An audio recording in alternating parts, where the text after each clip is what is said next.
Gente, olha só, eu espero que você esteja se permitindo a essa experiência espiritual que nós chamamos de Quaresma.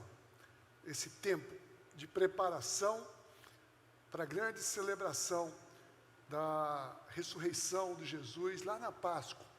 Estamos nos preparando para tudo isso. Nós estamos seguindo com a série que vemos ministrando durante essa Quaresma, a série chamada de A Caminho da Cruz. A Caminho da Cruz. E olha, eu quero dizer para vocês que desde que nós iniciamos essa série, quando eu repito essa expressão do nome da série, A Caminho da Cruz, parece que eu vejo claramente em minha mente toda a cena. Passa novamente, eu estou revendo ali a cena, e aquela cena, a despeito do que ela possa parecer para alguns, ali nós não temos um Jesus perdedor, não temos um Jesus derrotado. Nós temos, e podemos ver naquela cena, no caminho da cruz, podemos ver um Jesus obstinado, um Jesus que estava focado, com uma convicção de que era necessário cumprir aquela missão, de chegar àquela cruz ali. Era preciso suportar absolutamente tudo e seguir. E como se não bastasse tudo aquilo que foi conquistado por nós, o caminho de Jesus até a cruz nos ensina ricas lições. Nós temos visto aqui algumas lições que podem nos ajudar no nosso processo de caminhar em direção à nossa cruz, à nossa missão. Nós vimos, iniciamos falando sobre a humildade de Jesus, falamos também sobre a importância de que existe uma missão individual para cada um de nós, é preciso que a gente tome a nossa cruz e siga.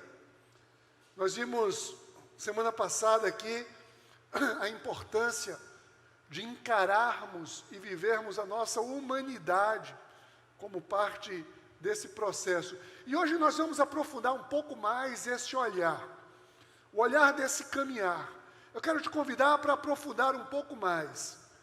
Olha, ainda com a cena na mente, e se você já leu tantas vezes sobre a crucificação de Cristo, já viu vídeos, filmes, que tentam retratar a cena da crucificação, o momento da crucificação, você pode ter em mente e ver ali muitas coisas.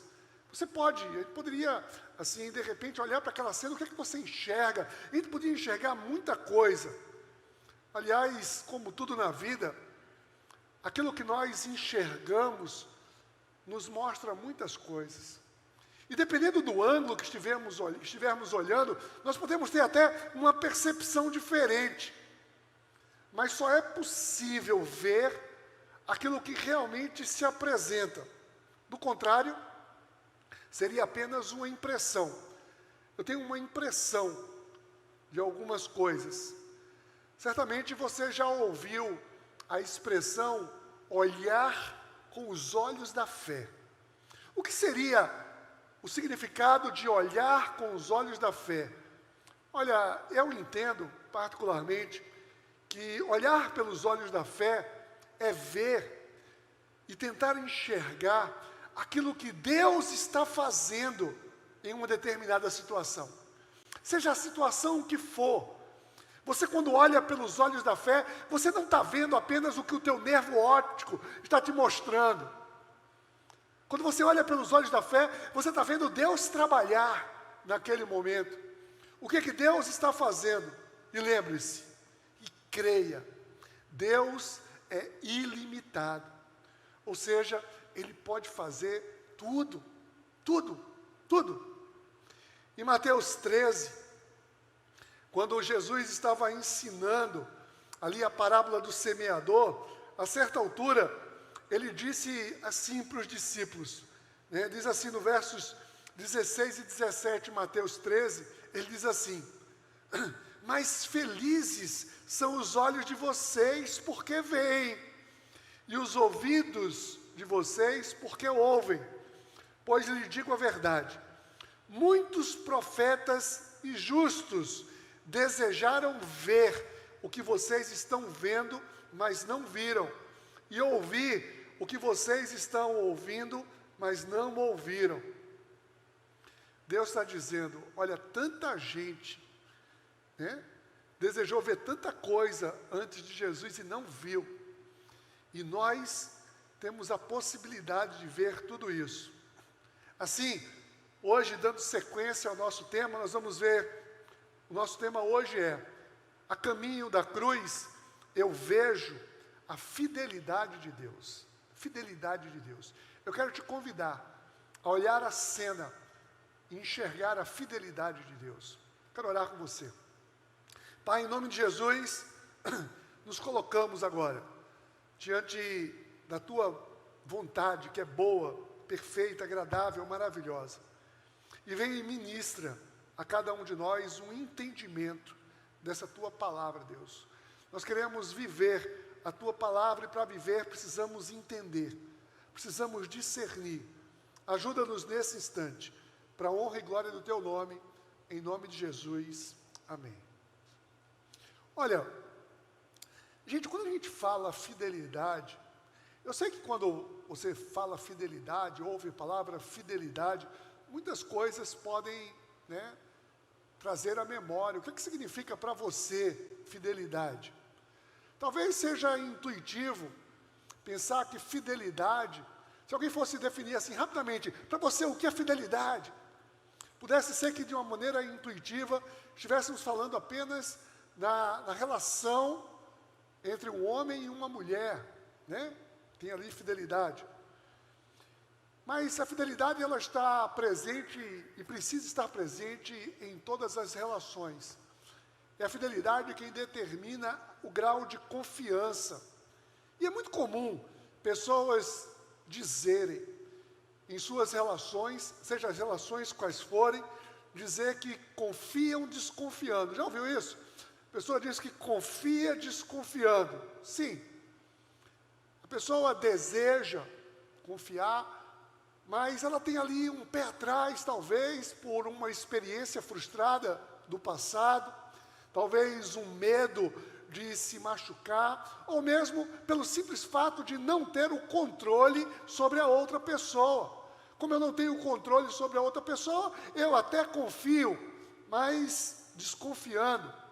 É da desconfiança que vem ciúme, que vem insegurança e tantos outros sentimentos. E nós precisamos entender que nós, quando estamos falando de fidelidade, hoje nós estamos falando aqui da fidelidade de Deus. Não é uma fidelidade circunstancial. Nós estamos falando de um Deus que Ele é absolutamente, completamente fiel. A palavra de Deus diz, em Números 23, 19, diz assim: Deus não é homem para que minta, nem filho do homem para que se arrependa. Acaso Ele fala e deixa de agir? Acaso promete e deixa de cumprir? Fidelidade pressupõe que nós precisamos confiar plenamente.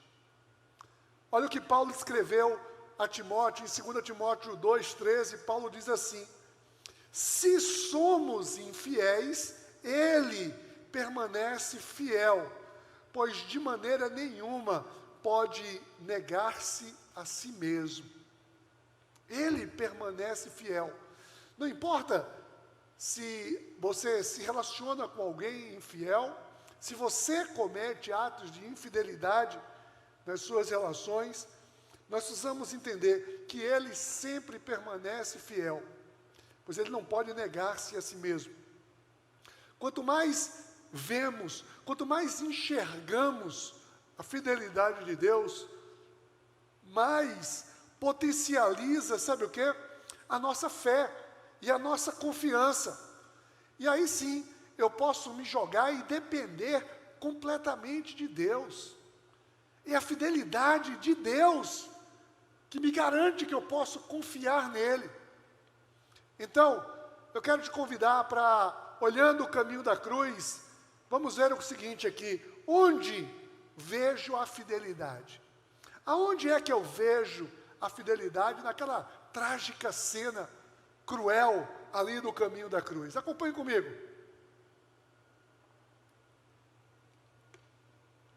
A resposta poderia ser: eu vejo a fidelidade de Deus em tudo. Se Ele é completamente fiel, eu vejo em tudo.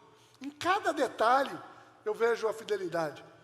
Mas eu quero te chamar a atenção para focarmos em alguns detalhes que podem fortalecer a nossa fé e a nossa confiança ao enxergarmos a fidelidade de Deus. Em primeiro lugar, eu vejo a fidelidade de Deus nas promessas cumpridas. Ali, naquele momento, estavam se cumprindo promessas. E fidelidade tem tudo a ver com o cumprimento daquilo que se promete. A pessoa promete alguma coisa, ela cumpre, ela está sendo fiel ao que ela prometeu. Ou seja, a fidelidade está diretamente associado a cumprir promessas. Eu não sei, talvez, qual seja a sua experiência no cumprimento de promessas, ou de pessoas que descumpriram promessas com você. Se você já se decepcionou quando alguém não cumpriu, é muito ruim.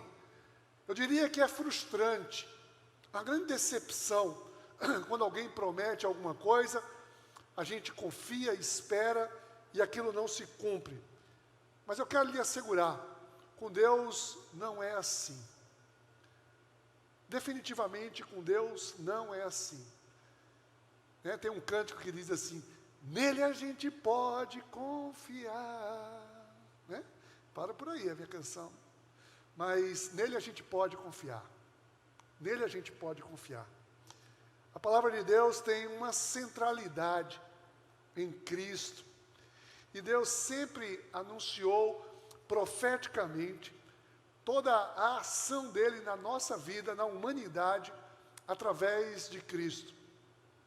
As cenas ali vividas no caminho da cruz revelam o cumprimento de algumas dessas profecias. Aliás, a gente pode entender que tudo em Jesus é um cumprimento profético, desde a concepção, tudo. Jesus, ele foi o cumprimento de uma profecia de Deus para a humanidade. Em todo o caminhar de Jesus, promessas foram se cumprindo. Mas, especificamente ali no caminho da cruz, olha, preste atenção o que diz aqui o Salmo 22, vê que salmo profético, o Salmo 22, eu vou ler apenas os versículos 16 a 18, ele diz assim: cães me rodearam, um bando de homens maus me cercou, perfuraram as minhas mãos e os meus pés, posso contar todos os meus ossos, mas eles me encaram com desprezo, dividiram minhas roupas entre si e tiraram sortes pelas minhas vestes. Gente, isso aqui foi dito há centenas de anos antes de Jesus ir para a cruz.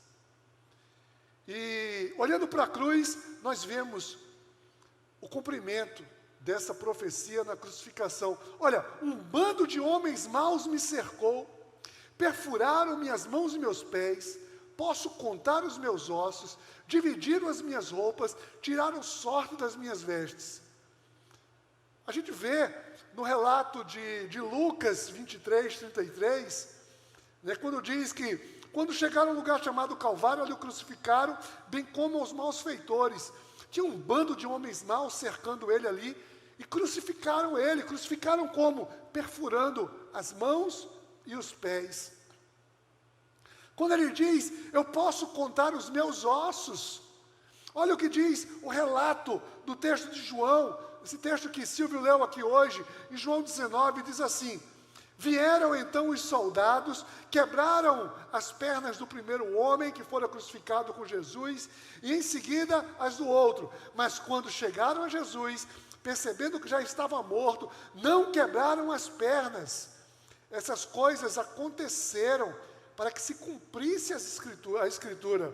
Nenhum dos seus ossos será quebrado. E como diz a Escritura em outro lugar, olharão para ele que transpassaram. Ali estava se cumprindo tudo. Estava tudo no controle de Deus. É essa segurança que a gente tem. As coisas pareciam perdidas, pareciam terríveis. Mas as profecias asseguram que estava tudo no controle de Deus. Tudo. Eu quero assegurar para você, meu irmão, minha irmã, por mais tenebrosa que possa estar sendo a tua caminhada, acredite nisso. Deus é fiel, está tudo no controle de Deus. Tudo está no controle de Deus. A divisão das roupas entre si, tirando sorte com as vestes. Olha o que diz em Lucas 23, 34, Jesus disse, Pai, perdoa-lhes, pois não sabem o que estão fazendo. Então eles dividiram as roupas dele, tirando sortes. Eles fizeram tal qual estava dito que ia acontecer. As profecias se cumprem. E as profecias se cumprindo, fortalece a fidelidade de Deus. Sabe qual é a promessa de Deus que não se cumpre? Ou, sabe, supostamente promessa de Deus, é a promessa que Ele não fez. Porque tem muita gente que entra numa fantasia de que Deus me prometeu isso, me prometeu aquilo, enfim, na sua ansiedade, no seu medo, mas às vezes isso é fruto apenas do nosso desejo. A gente precisa olhar para as coisas que Deus prometeu. E as promessas de Deus, elas se cumprem. Ali na cruz, a gente está vendo. E isso nos dá, sabe o quê? Nos dá mais desejo de mergulhar mais nas Escrituras, para eu ver mais as promessas. A nossa obstinação em aprofundar o conhecimento com o Senhor vai nos trazer, pelo entendimento da palavra, o conhecimento daquilo que Deus prometeu, inclusive para hoje, para os dias de hoje. Deus tem promessas aqui bem atuais para a sua vida, você precisa acreditar nisso. Mas em segundo lugar, além das profecias cumpridas, sabe onde mais eu vejo a fidelidade de Deus? Ali naquele caminho da cruz. Eu vejo a fidelidade de Deus ao suportar o desprezo por mim. Ele suportou por mim. Gente, por quanto tempo você suporta uma situação de injustiça? Por quanto tempo você tolera uma situação de violência? Ou por quanto tempo você suporta cumprir uma tarefa por alguém? Algo que você não vai ser beneficiário diretamente. Fazer algo por alguém. Por quanto tempo você suporta isso? Pois nós podemos ver aqui no caminho da cruz. Jesus suportou tudo isso. Sabe até quando? Até o fim. Até o fim. Ele suportou. Desistir nunca esteve nos planos de Jesus. Isso é fidelidade. Isso é fidelidade de Deus. Aquele texto de Paulo aos Filipenses, no capítulo 2, a gente até leu aqui semana passada, diz que ele foi obediente até a morte, até o final, ele suportou até o fim. Olha o que diz, Filipenses 2:8 diz assim, e sendo encontrado em forma humana, humilhou-se a si mesmo e foi obediente até a morte, e morte de cruz. Gente, a responsabilidade é muito grande quando nós nos damos conta que a fidelidade do Senhor foi expressa em cada gota de sangue. Cada gota de sangue era a fidelidade de Deus. E tudo isso era por mim. Tudo isso era por você. Olha, eu não sei você, mas para mim, isso pode, às vezes traz alguns sentimentos, eu diria até uma angústia. Que eu talvez não esteja sendo tão grato quanto deveria. Eu preciso depositar uma eterna gratidão. Eu preciso assumir a minha responsabilidade por tudo aquilo ali. Eu preciso fazer valer aquele sacrifício. Em uma escala bem menor, como é que você se sente depois de algum tempo, né? Depois de algum tempo, você fica sabendo que uma pessoa foi injustiçada, uma pessoa foi desprezada, foi humilhada só para te proteger. Só para te proteger. Você fica sabendo bem depois. A pessoa se sacrificou para te proteger. E você se relacionava até com aquela pessoa sem expressar uma gratidão por isso. Talvez o sentimento possa ser confuso. Acredito que possa trazer até uma certa vergonha para cada um de nós. Pois bem, eu preciso entender definitivamente que Jesus viveu isso por mim. Jesus viveu isso por você. Tudo isso retrata, mostra, revela a fidelidade de Deus. Quer saber de uma coisa? Entender isso não deve me trazer um baixar de cabeça. Não, muito pelo contrário. Isso deve me motivar a me levantar. Isso me motiva a levantar a cabeça, abrir o peito e determinadamente agora, com todas as minhas forças, proclamar o nome de Jesus. Abraçar essa missão, sim. Entender isso, entender a fidelidade de Deus que foi por mim, precisa ser combustível para que eu possa me engajar na missão, entrar no ministério, servir, fazer alguma coisa, tomar uma decisão. Ora, eu serei fiel ao Senhor. Eu não ia dizer aqui agora, porque na mesma proporção que Ele foi fiel a mim, mas menos. A gente não conseguiria. Mas a gente precisa tentar ser próximo a isso. Ou seja, Ele foi completamente fiel. Ele é completamente fiel. Eu preciso ser completamente fiel. Eu não posso ser fiel apenas em alguns momentos. Sabe o que a palavra de Deus nos ensina em 1 João 4? Diz assim: nós amamos porque Ele nos amou primeiro. Ou seja, tudo que nós fazemos despreendidamente, Ele já fez por nós.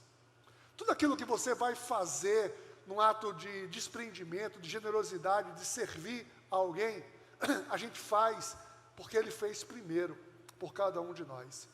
E isso é fidelidade. Isso é fidelidade. Mas, em terceiro lugar ainda, e por fim, a caminho da cruz, eu vejo a fidelidade de Deus, sabe em quê? Eu vejo a fidelidade de Deus na promessa eterna.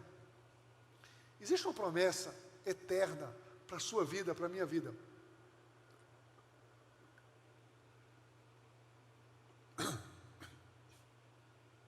Olha, se a gente procurar direitinho, nas Escrituras, ali nos Evangelhos, nós temos diversos relatos de pessoas que se chegavam até Jesus ou até os seus discípulos, sabe para quê? Para perguntar sobre a salvação. Senhor, o que é que eu preciso fazer para ser salvo? Senhor, o que é que vai acontecer depois, né? Depois da morte. Foi assim, não sei se você se lembra, em Marcos 10 narra uma história de um jovem rico, um rapaz, um homem, que queria saber, o que eu preciso fazer, veja, chegou assim para Jesus, o que eu preciso fazer para herdar a vida eterna? Ele queria saber, porque para ele, era ele que tinha que fazer alguma coisa. Também teve um momento que um mestre da lei, ali, ele chega para Jesus, e Jesus propõe aquela parábola do bom samaritano em Lucas 10. o mestre da lei também pergunta, diz, olha, o que é necessário para herdar a vida eterna? Ele queria a fórmula mágica. Lembra também em Atos dos Apóstolos, quando Paulo e Silas estavam presos ali, estavam na prisão, e um carcereiro chega para ele e diz, olha, o que eu preciso fazer para ser salvo? Tantos outros, tantos diversos exemplos. E eu quero dizer para você, o dilema do que sucede após a morte não é um dilema desse tempo, não é um dilema do tempo bíblico, é um dilema da humanidade. Sempre trouxe inquietação a toda a humanidade. Em outra passagem, um encontro de Jesus com um doutor da lei ali, chamado Nicodemos. Ele está ali e queria saber, né, o que seria necessário. E Jesus deixa claro a promessa eterna de Deus, né, naquele versículo que é a razão da nossa fé. João 3,16 diz o quê? Porque Deus tanto amou o mundo, que deu o seu Filho unigênito, para que todo o que nele crê não pereça, mas tenha a vida eterna. Percebe qual é a chave? A chave é crer. A chave, ou seja, aquilo que abre, aquilo que dá acesso, é crer. Ao jovem rico, Jesus falou, olha, é necessário que você venda tudo que você tem e me siga. Ou seja, Jesus estava ensinando para ele, filho, o que você precisa é depender de mim. Só depende de quem crê. Crer é sempre a chave. O mestre da lei, ali na parábola do bom samaritano, Jesus fala do amor ao próximo. Diz, olha, teve um que olhou, passou do outro lado, depois veio outro, passou também, mas teve um lá que cuidou, vai você e faz o mesmo. Eu asseguro a você, só ama o próximo como mandamento quem crê. Ao carcereiro, ali, quando Paulo e Silas estavam na prisão, foi que Paulo disse para ele, disse assim, crê no Senhor Jesus e será salvo, tu e a tua casa. Gente, promessa de salvação, salvação não é mérito para ninguém. Salvação é uma graça assegurada, sabe pelo quê? Pela fidelidade de Deus. É a fidelidade de Deus que assegura a salvação. E foi justamente na cruz que Jesus expressou a graciosa fidelidade de Deus. Foi ali na cruz que Jesus consuma a promessa da eternidade. É ali que Jesus vence a morte, definitivamente. Lembra? Jesus foi pregado ali com 2 ladrões. E teve um diálogo aí pré-morte. E um dos ladrões, um dos condenados, no seu diálogo, aquele que estava sentenciado, nos versos 42 e 43 de Lucas 23, diz assim, ele disse, Jesus, lembra-te de mim quando entrares no teu reino.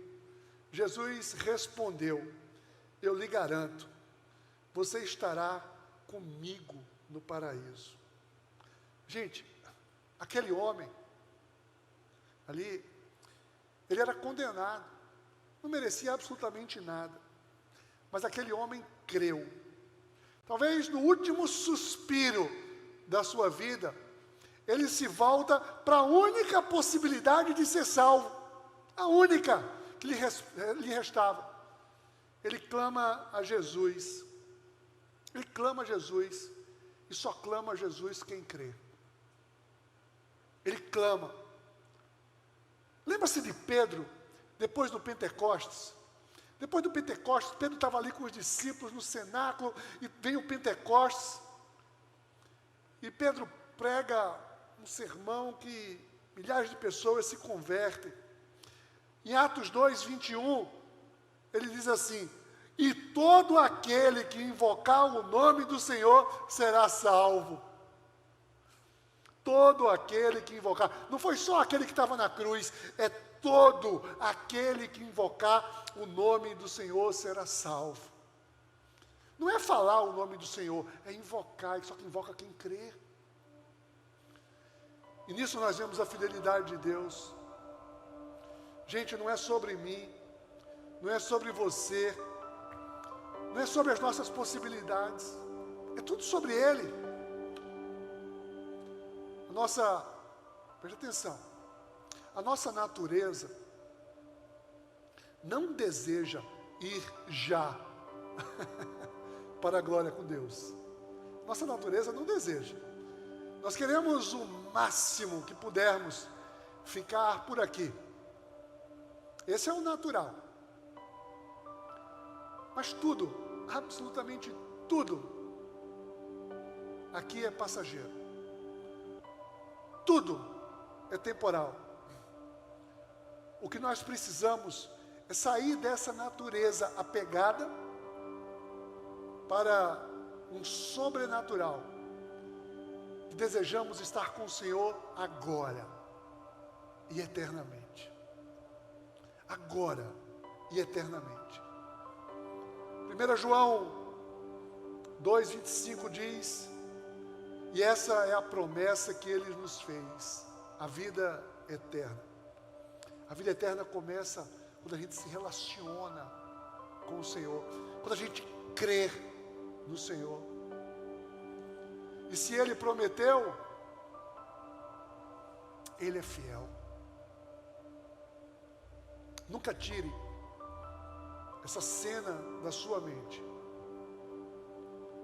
Eu quero te convidar para você olhar para o caminho da cruz. E olhando para o caminho da cruz, você ver a fidelidade de Deus. A fidelidade nas promessas que foram cumpridas. A fidelidade em suportar todo o desprezo que foi por mim, foi por você. E a fidelidade na promessa que é eterna. Gente, eu vejo a fidelidade de Deus. Eu quero orar com você, para que você também veja a fidelidade de Deus. Quanto amor! Que amor é esse? Que Ele nos ama, que Ele leva o próprio Filho na cruz e diz: olha, isso é para que todo aquele que nele crê tenha a vida eterna. Eu preciso crer que Ele é fiel. Eu preciso confiar e me entregar definitivamente. Pai, em nome de Jesus, Tu sabes, Senhor Deus, as nossas limitações, temores. Papai, mas nós não queremos estar presos a nós mesmos, mas completamente derramados diante da Tua fidelidade. Nós olhamos para a cruz, olhamos para o caminho da cruz, e em cada detalhe enxergamos a Tua fidelidade. Papai, invade os lares nesse instante, derramando da Tua graça, derramando do Teu cuidado, que as pessoas possam ver, Senhor Deus, que em tudo que está acontecendo, Tu tens o controle e nenhuma das Tuas promessas serão frustradas. E nos leva a suportar tudo, porque Jesus suportou tudo por nós. Obrigado, Senhor, porque foi por esse amor que nós podemos viver a promessa da eternidade, para a honra e para a glória do Teu nome, em nome de Jesus.